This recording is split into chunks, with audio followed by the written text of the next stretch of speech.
I was discussing with somebody concerning President Ahmadou Ahidjo, the first president of the Republic of Cameroon. And then I was telling him that he was involved in a constitutional coup d'etat in Cameroon. And then he said it was not a constitutional coup d'etat, it was just an amendment. I said no. I was trying to explain to him, and then he finally understood and agreed with me. And today on TFA Talking Point, I'm going to explain to you, because I have been mentioning this in many of my videos, that he was involved in a constitutional coup d'etat in favor of President Paul Biya. And many people have never asked me that particular question, or I have never explained detailedly. And today on TFA Talking Point, I'm going to do it. So if this is your first time joining TFA Talking Point, subscribe to our channel. If you discover President Ahmadou Ahidjo was the first president of Cameroon, of French Cameroon. He was the first president of French Cameroon. The French Cameroon got independence when he was the prime minister, and he automatically became the president. That was on January 1st, 1960. And immediately after that, 1961, a British Southern Cameroon voted to join French Cameroon, and they came together during the Fumban Constitutional Conference in order to decide on the form of government, the kind of government they are going to create, the two territories coming together, French Cameroon and British Southern Cameroon. And when they came together, they decided on a federal system of government, two-state federation, and two equal state federation. Yeah, let me put it that way. And when they came back, it seems that Ahmadou Ahidjo was not happy with, but knowing willfully that there was some Southern Cameroonians who were strongly for independence of the people of Southern Cameroon, he knew that if I stand and say there will be no federation, these people will separate, these people would decide not to sign the agreement of uniting with French Cameroon. So they will go away just as a British Northern Cameroon went. Ahmadou Ahidjo accepted is just for this. Immediately after that, they went for the Yaoundé Tripartite Conference, and then they concluded everything concerning reunification. And on October 1st, 1961, in Buea, Southern Cameroon was declared part of a Cameroon, meaning two territories comes together to form Cameroon. And French Cameroon was one part, and British Southern Cameroon was one part. And while there, Ahmadou Ahidjo was not happy. He was just doing it for formality. And this date, 1st October 1961, was declared the independent days of Southern Cameroon. But immediately after that, as I explained in the first video, the video that I posted yesterday, I say immediately after that, 19 days after, that was on the 20th of October 1961, meaning 19 days after, Ahmadou Ahidjo started his mission to abolish the federal system of government. And he did it and succeeded in it. Southern Cameroon was still going. 11 years, he struggled by all possible means, refused to create an Anglo-Saxon university, and was looking for means in order to change the constitution. There was no means.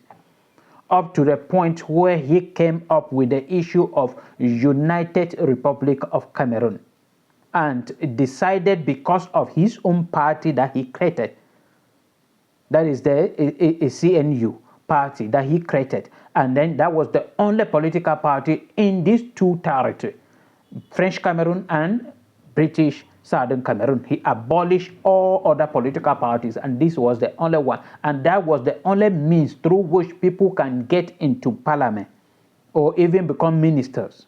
You must be, because it was through the party that the party would decide that this person is qualified, and he was the head of the party, and all power was on him.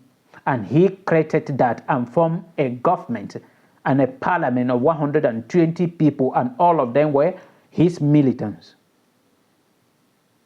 Are you understanding? All of them were his militants. So Ahmadou Ahidjo continued with this and finally abolished the federal system of government after 11 years.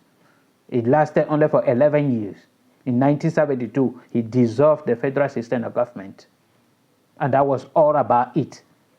And with all this, he came up with the United Republic of Cameroon. And with the United Republic of Cameroon, many things were abolished in Southern Cameroon. Southern Cameroon were just a group of vulnerable people that if the only way for you to survive is to accept that you will be assimilated by French Cameroon, and then you will survive. You will join the government. You will be appointed in position. And that is why many people who were selfish, many people who were greedy, many people who loved position were doing at that time in order to survive. Many other people who never wanted to resign from position. Even people like Django Fonchan resigned from their position. And then finally immediately he dissolved the federal system of government. The post of vice president was dissolved. There was no post again of vice president. And then now there was no assistant, there was no next person to the president. And then he stayed now, and in 1975, he reintroduced the post of the prime minister. And when he reintroduced the post of the prime minister, he appointed President Paul Biya to go into. And when he appointed President Paul Biya, and there was no tension in the country, people did not come out, and Southern Cameroonians did not vibrate and say, no, we want that equal this thing. We wanted that the next person from the president, if the president is from French Cameroon, the next person should be from English-speaking Cameroon. And then they did not do it. And then he stayed some few days, 4 years later. And in 1979, he discovered that there is no vibration. Then he decided to table it at the National Assembly that they should change the constitution. In which at this point, the next person, the person that was supposed to take over from him was the president of the National Assembly, in which by then was St. Mona. He changed the constitution now. It should not go to an Anglophone, but rather it should go to a Francophone. And that is why he changed the constitution now, that the constitutional successor will be the prime minister. And that was at the detriment of the people of Cameroon. That was against their will. And anything that you do politically against the will of the people is coup d'etat. That is why I describe that scenario as a coup d'etat that Ahmadou Ahidjo carried out. I believe he was being influenced by France. He was being forced. The agenda was done by France and gave to him. He was just following it, because that was just the agreement, the only thing you have to do in order to remain in power. And he did it. And that is why I keep on blaming him. And he changed it and put President Paul Biya that was 1979. 1979 came and gone. 1980 came. 1981 came. And 1982 came. That was 3 to 4 years. And then he resigned and gave power to him. And this is how all these issues started. That Southern Cameroonians were pushed away. They can never become president if, as France is still dominating and controlling Cameroon, anybody from Southern Cameroon cannot become president. But one day, God will help us.